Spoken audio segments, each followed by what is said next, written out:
नमो तस्सा भगवतो अरहतो. Word that simply means to see things as they truly are. It is a gentle yet profound practice of observation. The practice involves paying close attention to your own experience from moment to moment. You learn to watch your breath as it flows in and as it flows out. You notice the subtle sensations that arise and pass away within your body. You observe thoughts as they appear in the mind, and you watch feelings as they surface and then dissolve. This is all done without judgment, without criticism, and without trying to change what you are observing.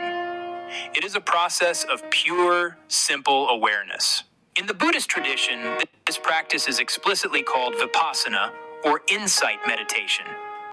The Buddha himself taught it as a direct path to liberation over 2,500 years ago. The core instructions are laid out in texts like the Satipatthana Sutta, which serves as a detailed manual for developing mindfulness. Practitioners are guided to observe their body feelings, mind mental objects. They watch the breath, notice physical sensations like warmth, tingling, and observe emotions like joy, sadness. The goal is to see directly the impermanent, interconnected, impersonal nature of all phenomena, which leads to wisdom and freedom from suffering. Hinduism offers a parallel concept known as Sakshi Bhava, which translates to the attitude of a witness. Ancient scriptures like the Upanishads encourage a deep inquiry into the nature of the self. They distinguish between the transient mind, the eternal, unchanging observer, the seer. In the practice of yoga, this is cultivated through dhyana, where one learns to disidentify from the fluctuations of the mind. Teachers like Ramana Maharshi taught the method of self-inquiry, asking, "Who am I?" to guide attention back to its source. This practice involves sitting quietly, observing the flow of thoughts, without getting caught up in them, realizing the silent consciousness that lies beneath. Christianity has a rich history of contemplative prayer, rooted in silence and watchful waiting. The Desert Fathers sought solitude to sit in stillness and guard the heart. Mystics like Saint Teresa of Avila, Saint John of the Cross wrote about the journey into the interior castle of the soul.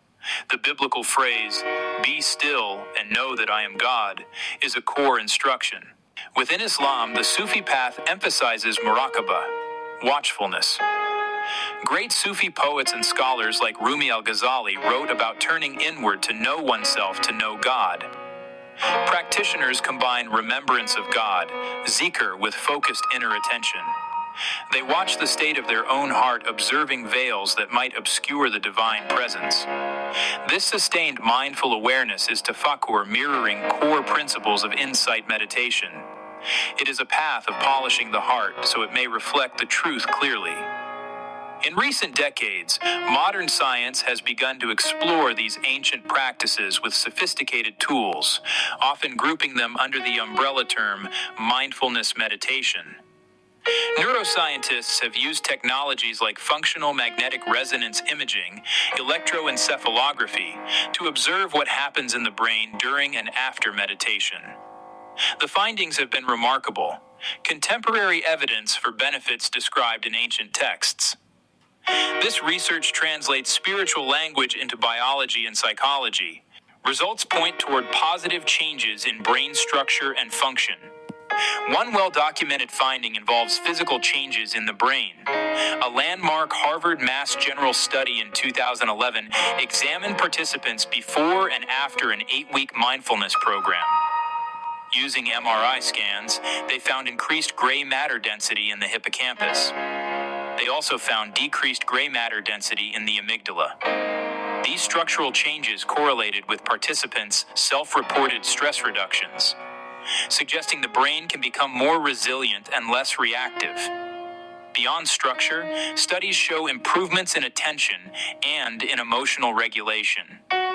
Research from places like University of Wisconsin-Madison shows long-term meditators have different brain activity patterns, especially in the prefrontal cortex, linked to higher-order functions like awareness and concentration. These practitioners maintain focus better and are less prone to distraction.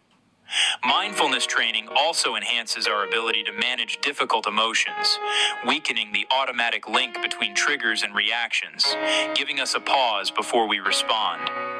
These discoveries support the universal value of awareness-based practices.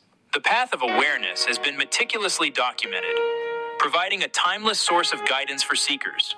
For Buddhists, the Pali Canon, particularly the Tipitaka, contains the foundational teachings. Within it, the Satipatthana Sutta is the primary discourse on establishing mindfulness. Later, the Visuddhimagga, the path of purification, written by the 5th century scholar Buddhaghosa.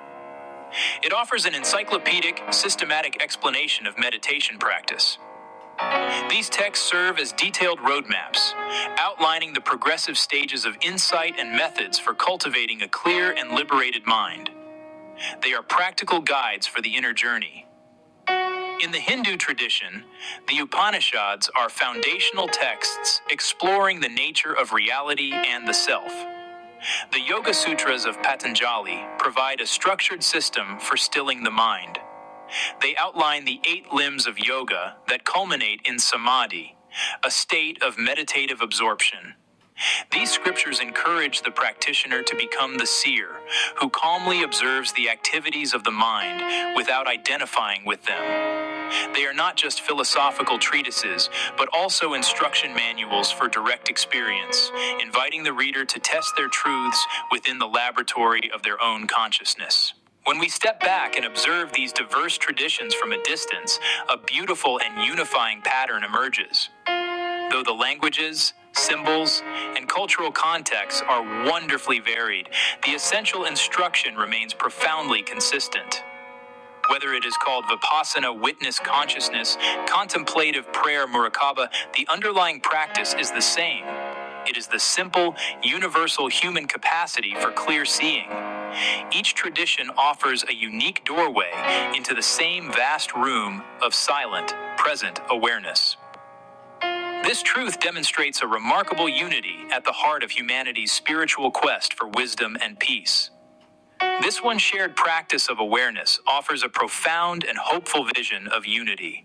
This practice is not about stopping your thoughts or emptying your mind of all content. Instead, it is about changing your relationship to your thoughts and feelings. You learn to become a quiet witness to the ever-changing stream of your own consciousness.